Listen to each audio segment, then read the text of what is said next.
Esta tarde en Voz Universitaria se encuentra con nosotros el doctor Genaro Coria Ávila, especialista en neurobiología de la conducta. Nos acompaña de parte del Instituto de Investigaciones Cerebrales y esta tarde estaremos platicando con él sobre el amor desde la neurobiología. Bueno, primero agradecerle su tiempo, doctor, y agradecer que comparta con nosotros lo que le vamos a abordar esta tarde. Al contrario, muchas gracias por la invitación y por permitirnos este espacio para transmitir al público pues estos temas tan interesantes y de mucha utilidad para todos. Del amor, bueno, se pueden decir desde luego muchísimas cosas, ¿no? Se ha abordado desde distintas aristas, desde el arte, la literatura, desde luego la música, pero ¿qué se puede decir del amor desde el área que usted es especialista, es decir, desde la neurobiología? Sí, gracias. Mira, ya tenemos bastante tiempo tratando de estudiar este tema, pero no solamente por lo importante que es en la vida de los humanos desde el punto de vista de lo típico, de lo normal, sino porque también al entender las bases neurales de lo que subyace a eso que llamamos amor, podemos entender uno de los mecanismos más potentes en motivar a los individuos a hacer cosas. Incluso podríamos trazar líneas similares entre el amor y algunas anormalidades de nuestro comportamiento, como las adicciones, como algunas otras aberraciones, como el acoso. Incluso podríamos trazar líneas hacia lo que implica la hipersexualidad o la hiposexualidad, etc. Cuando hablamos de un sentimiento, una emoción, como es el amor, podríamos empezar diciendo lo siguiente. Mira, los humanos creemos o tenemos la creencia de que el amor es un atributo maravilloso, único de nuestra especie. En realidad no, en realidad el amor es un atributo o un proceso que compartimos con muchas otras especies con las que compartimos una historia filogenética, es decir, una historia de evolución. El amor es sin duda una emoción, pero también es un sentimiento y también es un pensamiento y es una serie de comportamientos. Podríamos decir que el amor es el conjunto de esta emoción inconsciente que compartimos con los animales, también de este sentimiento al que le damos una connotación de conciencia, donde podemos pensar y reverberar sobre esta emoción hacia el pasado y hacia el futuro, y también es el pensamiento que nos hace proyectar lo que vamos a hacer, incluso a veces sin sentir tanto la emoción.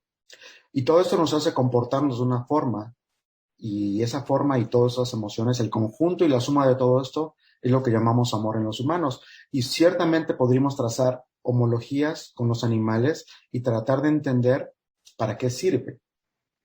Yo te podría decir que el amor es un proceso biológico, también es psicológico y por supuesto social, es decir, es un proceso biopsicosocial eh, que, insisto, podemos trazar en algunas homologías en los humanos, pero que finalmente lo que logra este tipo de procesos en nosotros es hacer que nos acerquemos o que tengamos proximidad con otro individuo con el que vamos a querer pasar tiempo juntos y en muchos casos nos va a permitir reproducirnos con ese alguien, hacer un nido o un hogar juntos, tener hijos o crías y cuidarles.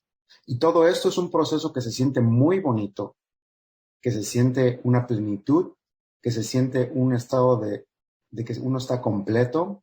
Y precisamente porque logra estos mecanismos en el cerebro de un individuo, humano o animal, claro, con sus toques particulares sociales que implica y cognitivos en los humanos y de autoconciencia que nos corresponde, pues nos hace un poquito diferentes y más complicados a veces que los animales, pero finalmente este proceso tiene un fin evolutivo y tiene sus toques particulares dependiendo de la sociedad en la que vivamos, porque ciertamente la parte psicosocial que aborda al amor puede darle tonalidades diferentes de lo que hacemos aquí en Jalapa, en Veracruz o en México, a lo que hacen en alguna otra comunidad africana o europea o asiática.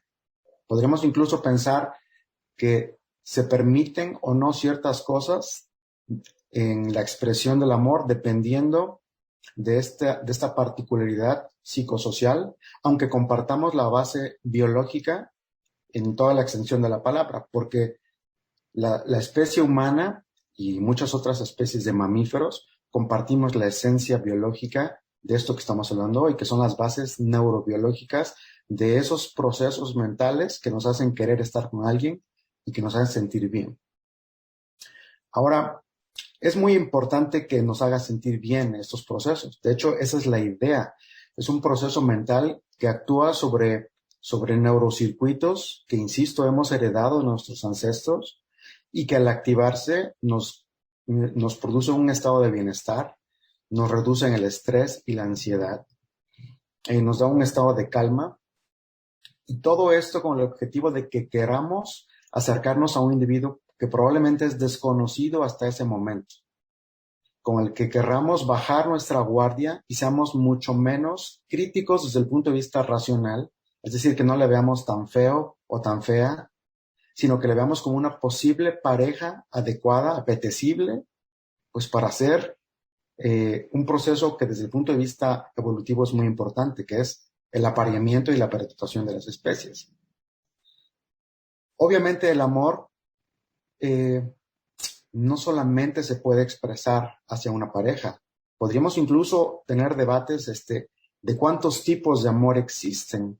Y si existe el amor romántico, el que algunos llaman el eros, y el amor fraternal, el que algunos llaman el ágape, el amor hacia los hijos, el amor hacia los amigos, incluso podríamos decir el amor hacia las mascotas o los animales de compañía. Ahora, lo más interesante es que estos mecanismos neurobiológicos que explican el amor desde la perspectiva desde la perspectiva biológica, entran en todos estos aspectos.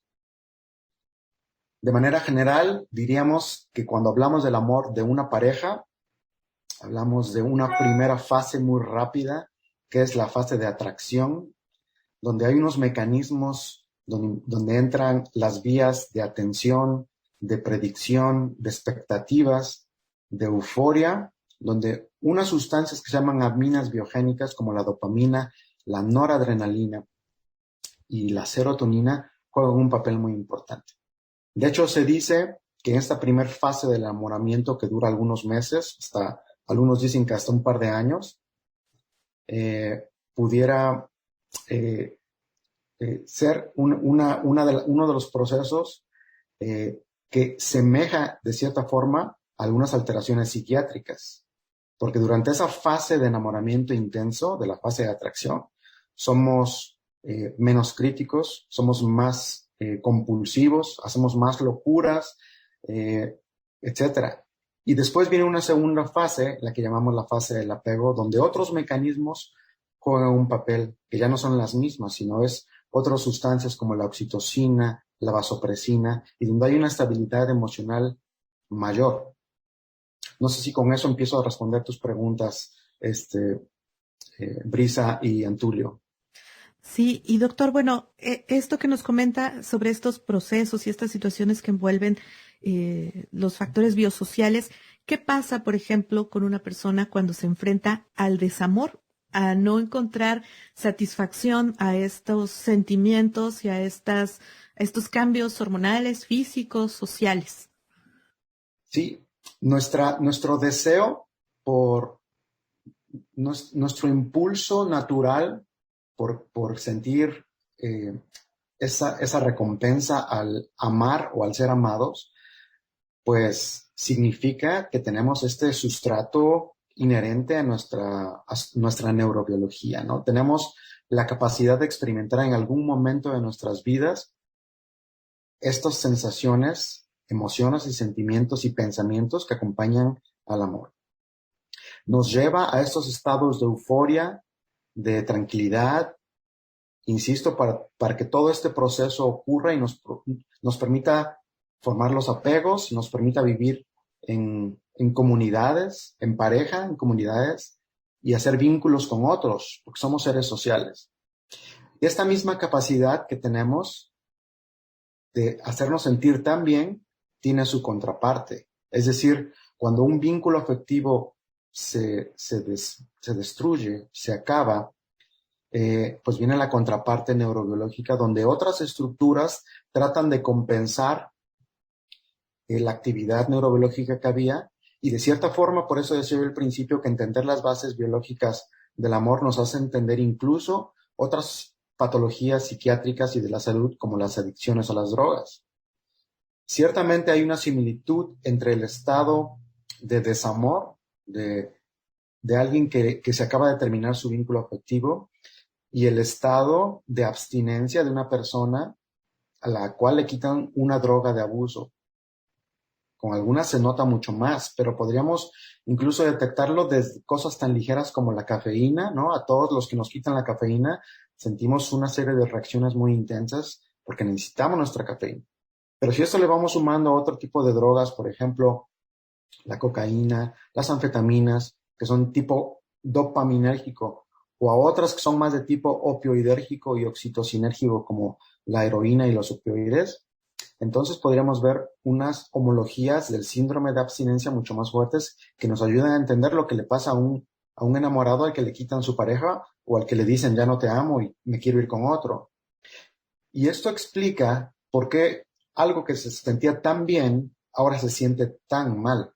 De cierta forma, los neurocircuitos involucrados y estimulados de manera adicional o exagerada por estas vías dopaminérgicas y oxitocinérgicas, al quitar esta actividad, vienen mecanismos de compensación que hacen que los individuos traten de compensar conductualmente eso que tenían.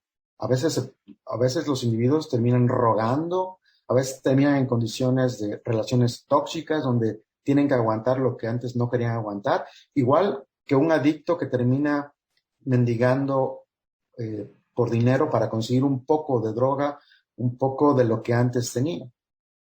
Y esta sensación de ya no tener lo que antes sí tenías y que era tan bueno, pues es lo que lleva a mucho de lo que conocemos en el desamor y de lo que conocemos en las drogas.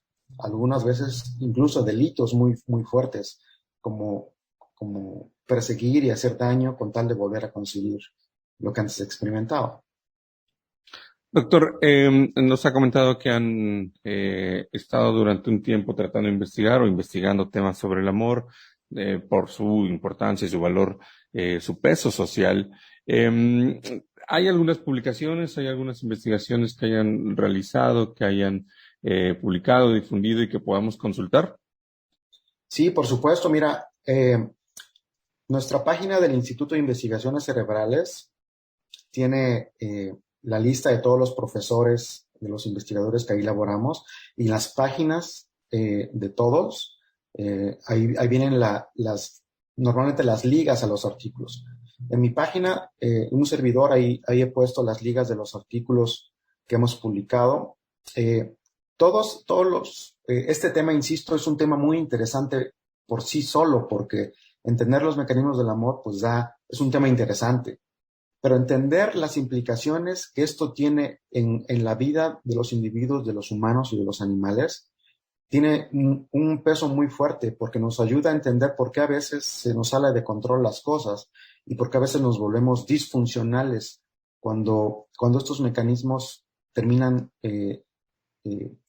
no funcionando correctamente o, insisto, como cuando un vínculo afectivo se destruye o lo imitamos de manera artificial con el uso de fármacos o de drogas.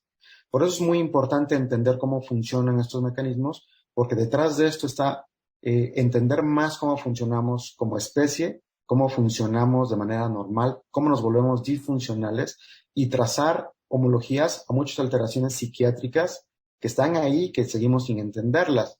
Algunas de ellas podría yo decir como las parafilias, es decir, la atracción y la apetitividad sexual hacia individuos que normalmente no debería ocurrir. Por ejemplo, niños, ¿no? Para entender la pedofilia, o animales para entender la zoofilia, o cosas para entender otro tipo de parafilias que resultan en disfuncionalidad de las personas y no solamente para entender las bases pues de esta sensación que llamamos el amor.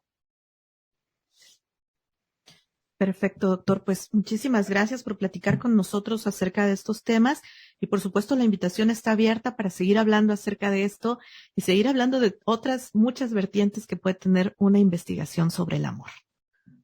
Muchas gracias a ti, Brisa, muchas gracias, Antulio. Les agradezco el espacio y espero vernos pronto otra vez por aquí. Claro que sí, doctor. Muchísimas gracias, doctor Genaro Coria, por acompañarnos. Vamos a hacer una pausa en Voz Universitaria y regresamos con más información. Universitaria y regresamos con más información. Universitaria y regresamos.